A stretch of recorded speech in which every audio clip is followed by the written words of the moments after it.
ఏమి కొనేటట్టు లేదు, ఏం తినేటట్టు లేదు, లచ్చులో లచ్చన్న. ఈ పాట యాదుకుందా? ఇప్పుడు నేను ఈ పాట ఎందుకు పాడుతున్నా అనుకుంటున్నారా? నేను చెప్పే ముచ్చట జరంతా సీరియస్గా వినుండ్రి మీరు. ఈ కానుండి మీరు బయటికి ఏదైనా కొనేటప్పుడైనా తినేటప్పుడైనా కొంచెం చూసి ఆగి మరి కొనుండ్రి, ఓకేనా? సిట్టం ఏంది ఇవాళ ఇంత సీరియస్గా చెప్తుంది అనుకుంటున్నారా? అయితే ఈ ముచ్చట చూడుండ్రి.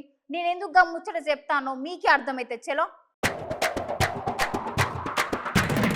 ఇయ్యాల రేపు ఏమైనా కొందామంటే పానం ధరిస్తలేదు అలా. ఎందుకంటే ధరలు సూర్యుని కంటే ఎక్కువ మండిపోతున్నాయి. ఇన్ని రోజులు ఉత్త ఉప్పులకు పప్పులకు కూరగాయలు రేట్లు పిరమైనాయి అనుకున్నాం. కానీ కాకపోతే ఇప్పుడు మనం నిత్యం ఉపయోగించుకునే సబ్బులు, పౌడర్లు, బాడీ స్ప్రేలు, బాడీ లోషన్లు ఇట్లా అన్నిటి ధరలు ఒకేసారి అమాంతం పెరిగిపోతున్నాయి అంటున్నారు. అయినా ఇట్లా అన్నిటికీ ధరలు ఒకటేసారి పెంచితే పాపం కొనుక్కునేటోళ్ళ పరిస్థితి ఎట్లుంటుందో ఒకసారి ఆలోచించుర్రి. ఇక అసలు వార్తలకు పోతే మనం రోజు ఉపయోగించుకునే వస్తువుల రేట్లు భారీగా పెరుగుతున్నాయంట. ఇట్లా పెంచుతూనే సబ్బులకు, బాడీ వాష్ల ధర 2 నుంచి 9%, తలకాయకు పెట్టుకునే నూనెలకు 8%, గట్లనే మనం తినే ఆహారం ధరలు 3 నుంచి 17% పెరుగుతున్నాయట.